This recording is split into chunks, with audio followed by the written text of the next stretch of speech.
notre roi est entré dans son règne. Amen. Quand on regarde la venue de Jésus de plus près, on sait que tout est accompli. Jésus a fait tout ce qu'il avait à faire. Il est non seulement mort à la croix pour nous sauver, nous racheter, mais Dieu l'a ressuscité des morts. Il s'est assis à la droite de Dieu, dans le ciel, l'ascension, il est reparti. Et puis il travaille avec l'Église, l'Église dans sa mission peut avancer en partageant la bonne nouvelle. Et puis c'est bien de reprendre des textes qui sont des textes clés, prophétiques, qui annonçaient déjà, jadis bien longtemps en amont, que Dieu avait déjà prévu des choses. Et puis c'est bien d'y revenir. Moi j'aime bien revoir ces pépites-là. Et je voudrais vous inviter à faire 2 lectures de quelques versets. Dans Isaïe 62, verset 1er à 4, et puis ensuite dans Michée 5. Tout ça préfigure vraiment ce qui devait être fait, qui est maintenant fait en Jésus. Mais on peut voir des éléments qui vont définir, caractériser son royaume et son règne. Pour l'amour de Sion, je ne me tairai point. Pour l'amour de Jérusalem, je ne prendrai point de repos, jusqu'à ce que son salut paraisse comme l'aurore et sa délivrance comme un flambeau qui s'allume. Alors les nations verront ton salut et tous les rois ta gloire, et on t'appellera d'un nom nouveau que la bouche de l'Éternel déterminera. Et tu seras une couronne éclatante dans la main de l'Éternel, un turban royal dans la main de ton Dieu. On te nommera plus délaissé, on ne te nommera plus la terre désolée, mais on t'appellera mon plaisir en elle, et on t'appellera la terre épouse, car l'Éternel met son plaisir en toi, et ta terre aura un époux. On va arrêter là. Amen. Israël se sentant rejeté, méprisé, ce peuple qui a besoin d'un roi, ce peuple qui est bien seul, comme parfois nous pouvons l'être, n'est-ce pas? Et là où le Seigneur est capable de nous montrer que par son amour, il ne s'est pas arrêté, par son amour, il ne s'est pas tu, il avait tellement à dire et à faire, il a tant accompli, et puis au fond, il a tout accompli. Désormais, nous sommes attachés, destinés, nous sommes sa propriété, et en Jésus nous sommes de ceux qui ont cette part déjà d'avance. Alors il en manque des wagons, il en manque, parce qu'Israël n'a pas encore reconnu le Messie, mais on sait que les textes s'accompliront, et nous savons qu'en attendant tout cela, notre roi est entré dans son règne. Amen. Quelle grâce pour nous de voir que Dieu nous valorise. Et puis on le verra tout à l'heure. Il nous valorise et puis il met un accent particulier sur nos vies. Quand il nous a aimés, quand il nous a rachetés, et quand il a mis sa grâce sur nos vies, nous ne sommes pas de ceux qui sont vains, de ceux qui vivent la vanité de ce monde, mais de ceux qui se préparent. Parce que si le roi il est entré dans son règne, il nous faut aussi nous préparer. Parce que son règne vient et sa volonté s'accomplit. Et donc on parlera un petit peu de tout cela tout à l'heure, de couronne éclatante, de tout cela dans la main du Seigneur et pour sa gloire. Amen.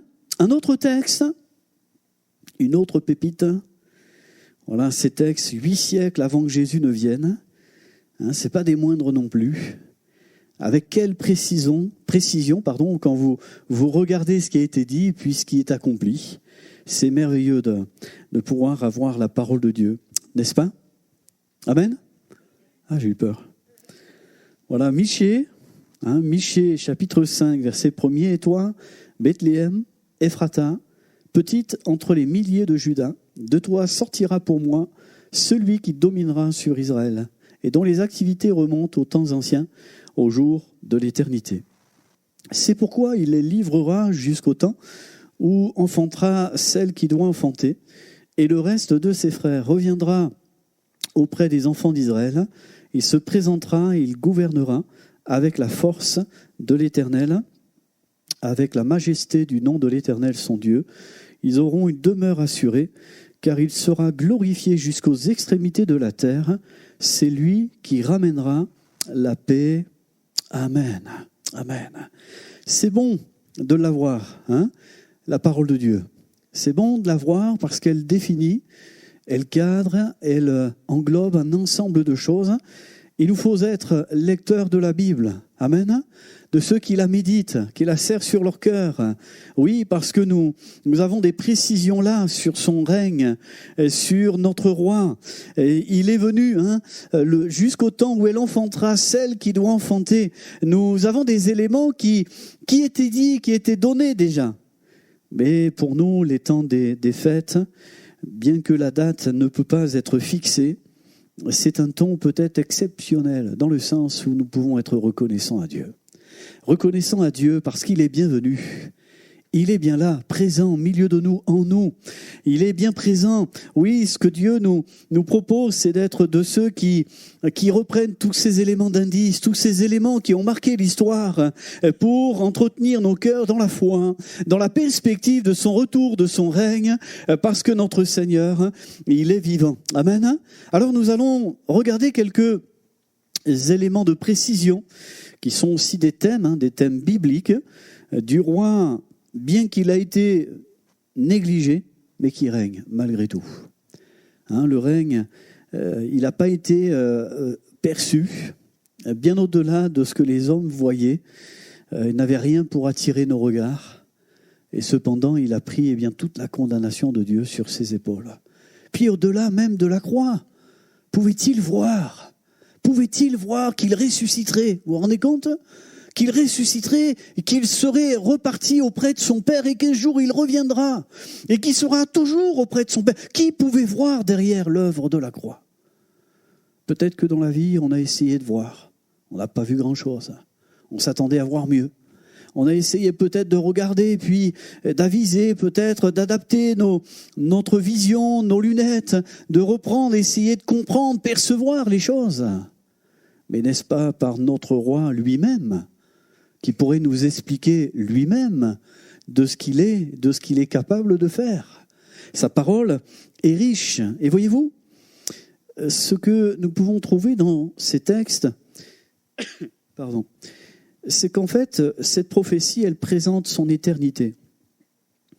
Nous avons la mesure des années qui parfois peuvent être bonnes, délicates, mais son éternité est au-delà de notre échelle du temps, de notre mesure. Et on mesure les choses à notre appréciation, on mesure les choses selon ce qu'on a vécu. Parfois, on peut reproduire ce qu'on a vécu par le passé, dans le sens que nos éléments de mesure sont certainement peut-être limités. Mais au-delà de tout ça, il y a un Dieu qui règne, et il y a un Seigneur qui règne, et voilà qu'il est dit, dont l'origine ou les activités, selon des traductions, remontent aux temps anciens, au jour de l'éternité. Nous, on voit dans quelques jours, vous avez acheté la dinde, vous avez acheté, dans quelques jours, vous prévoyez des choses à court terme. C'est vrai, à court terme. Mais Dieu, lui, prévoit nettement plus grand. Nettement plus grand, il prévoit l'éternité. Et c'est merveilleux de savoir qu'il n'est pas pris de court et il n'y a pas de difficulté pour Dieu. Nous, dans la durée, dans le temps, c'est difficile, il faut tenir. Oui, peut-être pour des valeurs familiales, pour notre travail, pour des éléments qui nous sont personnels, faire face et s'en sortir. Oui, c'est possible, avec l'aide de Dieu. Mais Dieu voit toujours très loin. Il voit le salut. La vie éternelle, c'est qu'il te connaisse, toi le seul vrai Dieu, et celui que tu as envoyé, Jésus-Christ. Dieu voit loin pour toi, alors que toi, peut-être, tu vois peut-être d'une manière limitée, peut-être restreinte à des éléments d'épreuve, des éléments de difficulté, et puis c'est normal. Mais il voit plus loin, et la vie éternelle, c'est qu'il te connaisse, toi le seul vrai Dieu, et celui que tu as envoyé, Jésus-Christ. Amen. La parole était au commencement et la parole était avec Dieu et la parole était Dieu. Elle était au commencement avec Dieu et toutes choses ont été faites par elle et rien de ce qui a été fait n'a été fait sans elle. Alléluia. Là, la parole, il est question de Jésus. Jésus, la parole faite chair. Oui, il est venu pour exprimer. Il est le Verbe incarné. Il est celui qui vient pour composer nos vies avec son Verbe et mettre corps à toute sa volonté, mettre en œuvre toute sa volonté à notre endroit. Nous sentir aimés. nous sentir rachetés, vivre son salut, son pardon, cette vie nouvelle.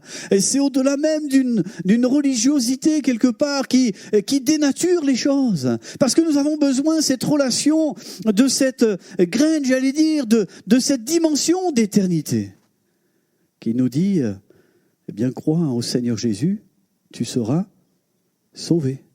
Donc ça veut dire être sauvé, non pas avoir forcément une vie bien meilleure, bien qu'on la souhaite, et elle est meilleure en Jésus, mais aussi parce que Dieu voit plus loin. Dieu nous présente son éternité. Oui, Dieu veut aussi nous conduire dans cette grâce qui est la grâce de pouvoir vivre un nouveau départ. C'est pas donné à tous. Peut-être de rebondir dans le monde du travail, alors que parfois on nous a figés sur une expérience malheureuse, et puis c'est délicat de pouvoir revenir, pouvoir refaire peut-être ses preuves, pouvoir ressortir d'une situation de famille, des éléments qui sont délicats, difficiles. Mais Jésus est capable d'être celui qui nous donne sa victoire et de faire toutes choses nouvelles, parce que nous avons besoin d'être neufs de l'intérieur. C'est pas les situations, les gens forcément qui ont toujours besoin de changer. Nous aussi, on a besoin de changer. Et Dieu nous offre tout son secours et toute sa grâce. Oui, il nous conduira à toujours. Lorsque nous nous remettons à lui, rien ne peut nous séparer de son amour. Et c'est un amour pour l'éternité. Il le dit, je ne me tairai point. Je ne me tairai point, c'est jusqu'à ce qu'il a fait vraiment toute son œuvre et toute sa volonté. Cette prophétie présente son éternité, mais nous présente aussi le lieu de sa naissance. Alors oui, les parents de Jésus étaient habitants de Nazareth. Et le détail biblique, voilà, parce qu'on n'est pas forcément de là-bas, mais le détail biblique, c'est qu'en fait, il devait naître à Bethléem. Et il a fallu, par un concours de circonstances, croyez au hasard, moi j'y crois pas, et Dieu s'est coordonné les choses, et puis il a suscité qu'il y ait un recensement pour que Joseph vienne avec sa femme, et malheureusement elle était enceinte. Oh, ça tombe mal, bon on y va quand même. Ils y vont quand même, ils arrivent là-bas, et puis c'est là-bas qu'elle va enfanter l'enfant de la promesse. Et ça tombe en pleine corrélation, en correspondance avec le texte qui disait qu'il devait naître à Bethléem, voyez-vous. Il ne fait pas bien notre Seigneur ? On aurait essayé d'organiser les choses, on aurait pris un hélicoptère, on aurait emmené, puis elle serait revenue, on aurait essayé d'organiser les choses, mais ce n'est pas possible. Parce que notre Dieu veille de son règne à accomplir les choses sur la terre. Et c'est merveilleux, oui. Il fallait qu'il se fasse inscrire à ce recensement. Et puis elle était enceinte, à ce moment-là, elle accoucha, et justement, à Bethléem. Merci Seigneur. Oui, c'est vrai que... Alors il est question dans le texte, si vous prenez un petit peu le temps à regarder les questions, et toi, Bethléem, Ephrata, une ville négligée qui n'aurait pas eu l'éclat d'être soulevée, précisée comme telle. Mais Dieu voit celle-là, entre les milliers, particulièrement Bethléem, qui est appelée aussi la maison du pain. La maison du pain qui nous donne le pain de vie. Oui, Jésus qui est venu pour donner la vie au monde. Vous vous rendez compte, vraiment la définition, c'est merveilleux. Jésus ne pouvait pas mieux tomber qu'à cet endroit-là parce que c'était la parole. Mais en même temps, lui, on sait de quoi on parle. Le pain frais, on pourrait dire le pain qui réchauffe, le pain qui nourrit le monde. Il est arrivé à la maison du pain. C'est merveilleux parce qu'un boulanger sans pain, ça serait difficile. Il est arrivé là, dans la maison du pain, le pain de vie qui donne la vie au monde. Ce qui préfigure vraiment sa mort, sa vie donnée en sacrifice, en rançon. Le grain de blé qui tombe en terre, s'il ne meurt, ne peut pas porter du fruit. Et Jésus, il est venu à la maison du pain. Il s'est donné lui-même. Puis un autre détail, peut-être insignifiant, parce que si vous êtes un peu comme moi, vous n'êtes pas allé en Terre Sainte, du coup les villes, on les situe pas toujours. Mais Ephrata, oui, c'est intéressant aussi de se rappeler que c'est cette ville c'est la cité de la maternité, on pourrait dire, mais en relation avec la mort. En relation avec la mort, parce que ça nous rappelle aussi la mort de la femme de Jacob. Elle est morte sur Ephrata, sur le chemin d'Ephrata à Bethléem. Première mention dans la Bible qui est mentionnée de Genèse 35, 19, qui nous parle de cette réalité-là. Et Michée, bien plus tard, reprend ce texte et ces deux noms de villes, Bethléem et Ephrata. Et c'est là que Jésus est né. Ça préfigure en fait la mort qui devait être la mort de Jésus. Jésus devait venir comme donnant la vie, mais comment il allait donner la vie ? Il allait donner la vie en passant par la mort, en acceptant de donner sa vie. Ça nous parle de la croix. Ça nous parle où Jésus a dû accepter lui-même de son propre chef, a dû accepter lui-même que sa mort serve à nourrir le monde, puisse, oui, nous sauver, puisse nous donner cette part. C'est merveilleux de voir ce que Jésus est capable de faire. C'est encore une parole merveilleuse sur le chemin d'Ephrata, le chemin marqué par la souffrance. Rappel de ce que Jacob avait vécu, lui qui était celui qui a, par sa famille, par ses enfants qui ont marqué, oui, la terre sainte, les 12 tribus. Donc il viendra pour mourir pour son peuple, les péchés de son peuple. Il viendra pour payer pour les nations. Vous vous rendez compte que tout cela, c'est des éléments peut-être de détail qui nous échappent, mais tellement voulus de Dieu. Amen. Et puis, au fond, dans cette période de fin d'année, période de fête, c'est souvent parfois ça peut être des moments délicats, difficiles, des fois à surmonter, à vivre pour certains. On est conscient que ce n'est pas toujours facile, mais quand on voit dans le contexte même où Jésus est arrivé, c'est un contexte de souffrance. Ephrata, Bethléem, ça rappelait le grand départ. Jacob, il aimait sa femme Rachel. Et c'est un élément de souffrance. Et puis le fils qui est arrivé, ce Benoni, fils de ma douleur, puis fils de ma droite, Benjamin, qui nous rappelle tout ce qui est vraiment dans cette détresse qui est là, qui laisse des traces aussi pour aussi Jacob qui a vécu tout cela. Et toi, Bethléem, Ephrata. On s'aperçoit qu'il y a un message qui commence dans des propos d'humanité, mais en même temps qui se définit dans cette compréhension pour nous montrer que Jésus devra donner sa vie, devra accepter de mourir, d'être livré à notre place. Et puis, ça ouvre la perspective de son règne. Ça ouvre par son sacrifice la possibilité de considérer, de contempler que le Seigneur vivra à toujours. Vous vous rendez compte ? Jésus a dit « Je suis la résurrection et la vie ». Nul ne vient au Père que par moi. Il l'a dit aussi dans Jean 14. Et merci Seigneur de cette part que nous avons. Il devient pour nous, et je n'aurai pas le temps d'aborder cela, mais Jésus est appelé ce sujet d'effroi, ce sujet de joie. Quelle grâce de l'avoir. Oui, cette image de la maison du pain, l'homme ne vivra pas de pain seulement, mais de toute parole qui sort de la bouche de Dieu. Amen. Oui, c'est vrai. Merci Seigneur parce qu'il a donné sa vie. Il s'est arrangé à accomplir toute sa volonté, alors qu'on aurait dit, mais c'est impossible. Joseph et Marie vivent à Nazareth. C'est pas possible qu'ils naissent à Bethléem. Il y a un concours de circonstances qui m'échappe. Et quand vous regardez, tout s'est déroulé, tout s'est accompli comme Dieu l'avait voulu. Je crois qu'on a besoin de lâcher prise parce que Dieu gère, Dieu s'occupe d'accomplir sa parole. Notre Dieu veille sur sa parole pour l'accomplir. Et nous avons à accomplir notre part, c'est de tenir notre parole. Mais ça n'a rien de comparable et d'égal avec la parole de Dieu. Nous avons un engagement, vaut mieux faire des vœux à l'Éternel et les accomplir que de faire des vœux, pas les accomplir. Donc veillons sur notre engagement, sur notre parole. Mais regardons que le Seigneur tient toujours ses paroles. Amen. Nous notons par là que la prophétie, elle va vers son accomplissement.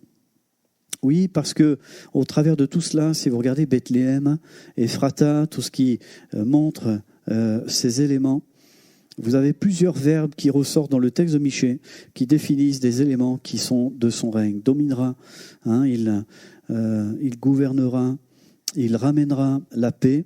Donc on le voit vraiment, qui dans son règne arrivera à faire, malgré tout, comme lui, il l'a prévu de toute éternité. Alléluia. Oui, cette prophétie présente son éternité, présente aussi le lieu de sa naissance, puis présente aussi sa royauté. Comme on peut le dire, nous devons être conscients que Jésus, c'est pas que le petit enfant dans la crèche. C'est beau, c'est admirable. Et puis on le laisse. Puis nous, on s'occupe de ce qu'on a à s'occuper. On fait une petite risette à l'enfant Jésus. Et puis nous, on fait notre vie. On mène comme bon nous semble. Mais non, justement. Parce que Jésus n'est pas resté un enfant. Jésus est notre Seigneur à toujours, notre Sauveur. Et c'est sûr, viendra l'heure des constats où beaucoup vont certainement pleurer. Parce qu'ils vont réaliser, ils sont trompés à l'égard de Jésus. Ils l'ont vu, l'ont perçu comme un petit enfant. Ok, mène ta vie, fais comme bon te semble. Mais par contre, la Bible nous dit que c'est le roi de gloire qui reviendra. Que c'est le Seigneur de gloire qui reviendra chercher son Église. Donc il vaut mieux être prêt, c'est pas un bébé qui va venir nous chercher. C'est Jésus qui est couronné de gloire et d'honneur à cause de la mort qu'il a soufferte. Alléluia. Donc ces textes nous mettent en garde, ces textes nous alertent. Oui, parce que nous avons besoin de nous préparer, frères et sœurs. Nous avons besoin de prendre conscience, connaissance et de vivre l'expérience, oui, pour participer à sa sainteté, participer à sa royauté, participer à sa vérité. Merci Seigneur. Matthieu 2 qui nous dit « Des mages sont venus d'Orient, arrivèrent à Jérusalem et dirent « Où est le roi des Juifs qui vient de naître ? En effet, nous avons vu son étoile en Orient et nous sommes venus pour l'adorer. » C'est beau, Ésaïe 9,5 « Un enfant nous est né, un fils nous est donné et la domination reposera sur son épaule. On l'appellera admirable, conseiller, Dieu puissant, Père éternel, Prince de la paix. Amen et Amen. » Alléluia, La domination repose sur son épaule. C'est bien d'avoir une épaule sur qui on peut s'épancher. On peut s'appuyer sur lui, il tient, et il tiendra. Puis une épaule qui nous permet aussi, parfois, c'est bien d'avoir une épaule sur laquelle on peut pleurer. Avoir une épaule, et sur son épaule reposera la domination. Seigneur, tu as la stature faite pour régner, tu as la stature faite pour garder la main, pour avoir tout pouvoir dans le ciel et sur la terre. Alléluia. Merci Seigneur. Oui, Jésus, le roi des Juifs, mais pas que. Et Jésus a dit, mon royaume n'appartient pas à ce monde quand il le disait à Pilate. Tu es donc roi. Il le dit, oui, tu le dis, je suis roi. Et Pilate pensait qu'il allait renverser peut-être son règne, mais ça n'a rien à voir. Jésus ne vient pas pour du tort, ou causer du tort à qui que ce soit, ou prendre la place de qui que ce soit. Il est, excusez-moi, mais il est nettement plus haut que tout ça. Il est nettement plus haut que tout ça. Il est au-dessus de tout. Il a un nom qui est au-dessus de tout nom. Et merci Seigneur. Oui, parce que la place lui revient. Le rang lui est donné. C'est le rang qui est au-dessus de tous. Alors, comme je vous disais, frères et sœurs, notre roi est entré dans son règne. Et on ne peut pas y aller comme on y va, comme ça. Il faut qu'on se prépare.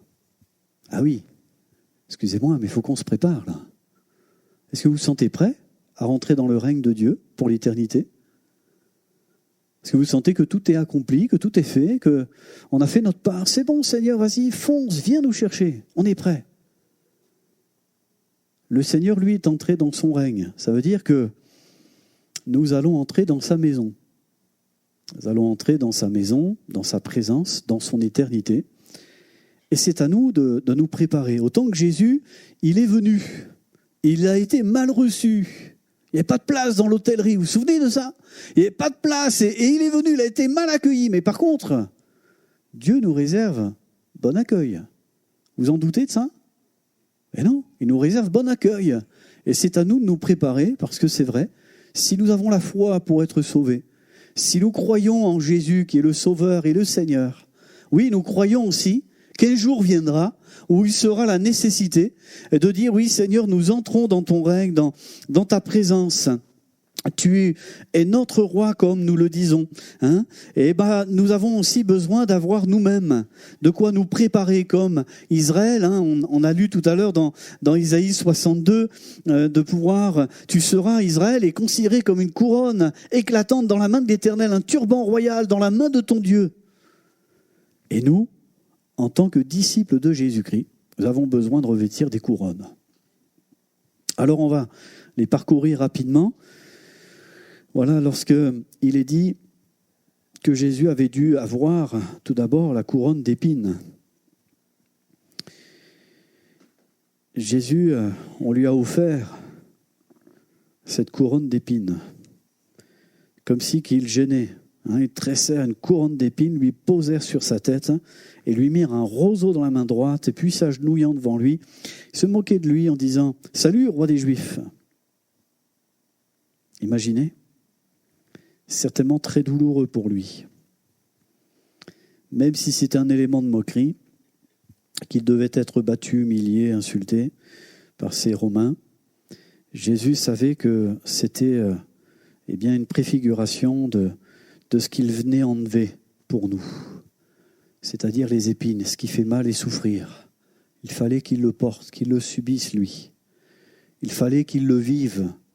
Il subisse les injures, les crachats, le mépris, l'indifférence, la révolte. Imaginez un peu, jaugez avec moi ce que Jésus a pu vivre. Et puis il a accepté cette couronne d'épines.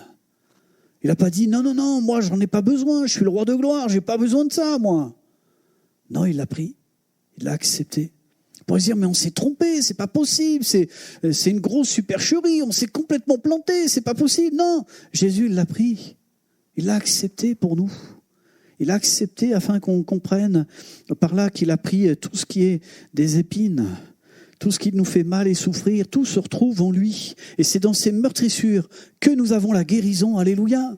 C'est en Jésus que nous avons la réconciliation avec Dieu, mais en Jésus nous avons la solution de pouvoir guérir. Oui, c'est ce qui te pique, ce qui te fait mal, ce qui te laisse blessé, écorché vif. Il sait ce qui est difficile et délicat dans notre vie. C'est au lieu de paraître dans sa beauté, ce qui nous fait souffrir et nous fait du tort. Jésus le connaît parce qu'il l'a porté pour nous. Alors Jésus est... Oui, on peut s'identifier, ose croire en Jésus. Oui, de dire, Seigneur, je crois dans tes souffrances, que tu as pris mes souffrances, afin de m'en soulager, de m'en libérer, et que je puisse vivre cette joie que d'appartenir. Oui, la Bible, qui dit qu'ils combattront l'agneau, mais l'agneau les vaincra, car il est le Seigneur des seigneurs, le roi des rois. Beaucoup ne l'ont pas vu, mais ça n'empêche, Jésus est le roi des rois. Amen. Jésus est toujours roi. Oui, il a subi la honte, les insultes pour nous. Et ça nous donne cette précaution de pouvoir aussi, de ne pas couronner les autres d'épines, mais de pouvoir vraiment veiller au bien, de pouvoir veiller au bien. Toutefois, il a été abaissé pour un peu de temps au-dessous des anges. Jésus, nous le voyons couronné de gloire et d'honneur à cause de la mort qu'il a soufferte. Ainsi, par la grâce de Dieu, il a connu la mort pour tout être humain. Amen. Nous avons besoin d'avoir notre couronne. Comme je vous disais, on se prépare. 1 Corinthiens 9, 24. Ne savez-vous pas que tous les athlètes dans le stade courent, mais qu'un seul remporte le prix? Courez de manière à le remporter.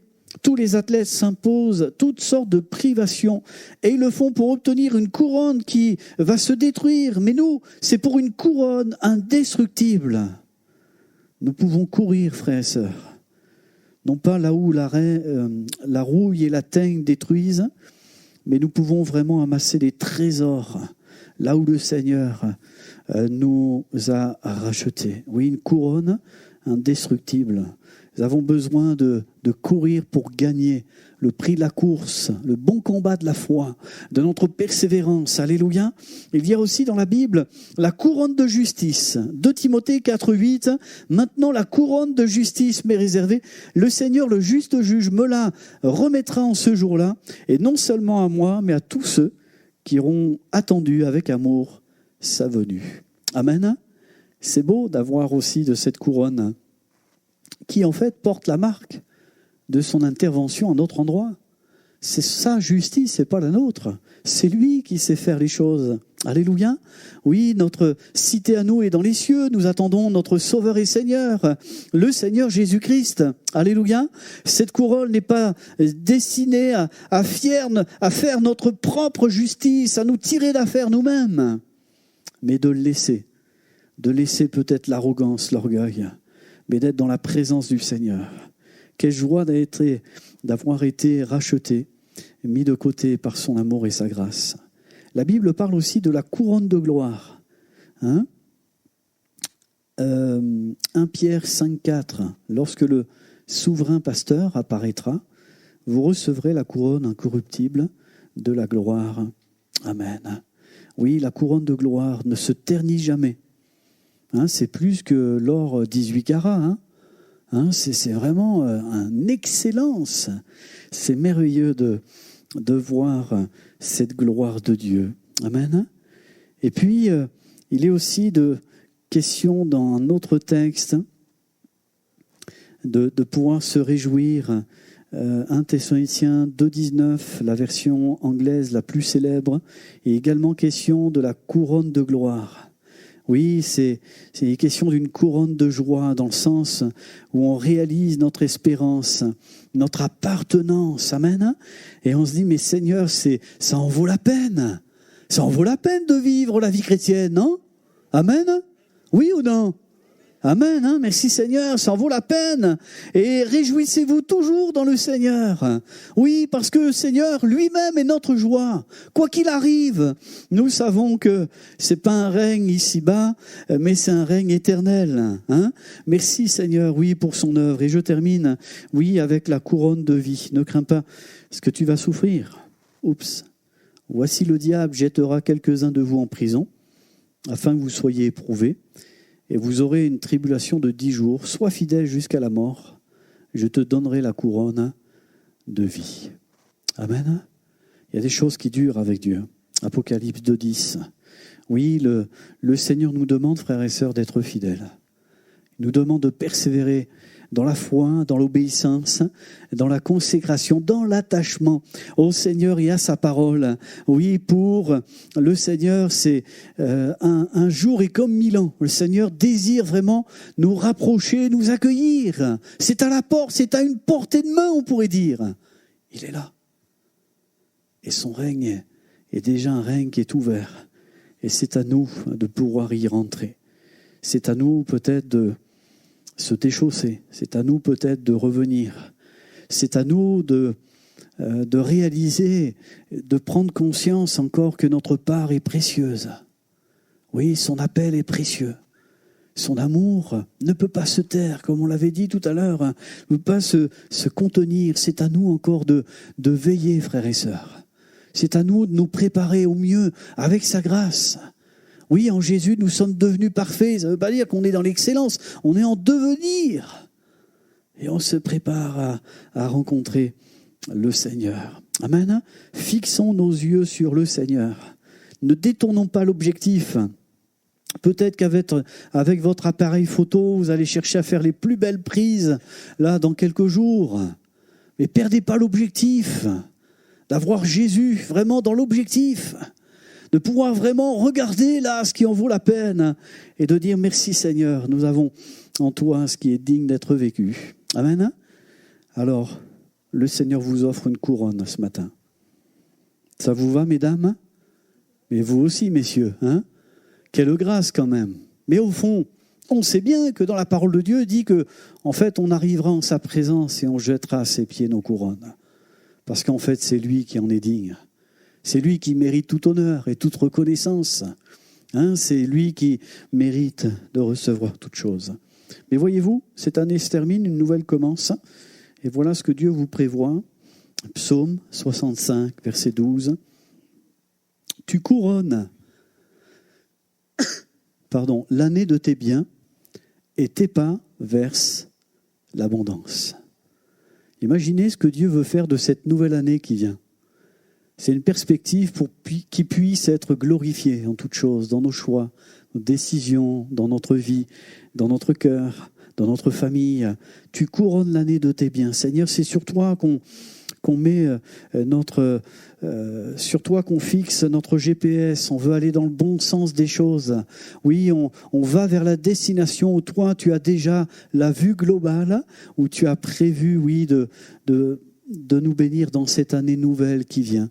Tu prévois, Seigneur, qu'elle soit un élément dans tes mains comme une couronne, où ça sera le comble, où Dieu veut mettre le comble à son amour, où Dieu veut couronner de succès sa volonté, où Dieu veut faire son œuvre, il veut embellir les choses, il veut mettre les choses comme lui le prévoit. Alléluia. Tu couronnes l'année de tes biens et tes pains versent l'abondance. Regardons, cette nouvelle année avec les yeux de la foi. Ce qui est passé, c'est vrai. Et il nous faut avoir des perspectives qui sont dans la foi et de compter sur Dieu, pas sur nous, mais de laisser encore le Seigneur, oui, disposer de tout pour la gloire de son saint nom. Et on dit Amen.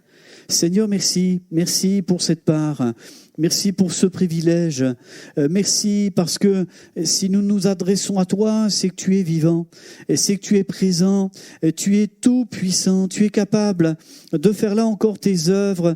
Nous prions que nos yeux soient ouverts encore sur ces textes pour les méditer, les repasser, il est vrai, sur nos cœurs, parce que tu n'as pas à faire les choses, tout est fait, tout est déjà accompli. Et merci Seigneur d'être là dans ton règne. Cependant, tu nous tends ton sceptre, tu nous tends, Seigneur, la main, tu nous tends aussi, la possibilité de venir dans ta présence et nous te rendons grâce. Qui sommes-nous devant toi? Et pourtant, Seigneur, tu désires nous préparer à ton retour, nous préparer à ton règne. Alors Seigneur, accomplis toute ta parole, toute ta volonté, Seigneur. Merci, nous rendre participants, oui, de ta nature divine, nous rendre participants de tes promesses et de tout ce programme, Seigneur. Nous ne voulons pas nous laisser prendre et dérober et ces couronnes, preuve de cet attachement, de cette dépendance de toi, de ton œuvre. Seigneur, que nous puissions être prêts d'entrer dans la joie du Maître. Oui, Seigneur, merci de faire du bien à chacun et de renouveler nos forces. Père, nous prions dans le beau nom de Jésus et nous célébrons ton nom, Seigneur. Oui, d'un cœur reconnaissant encore ce matin. Merci, mon Seigneur, au nom de Jésus. Amen.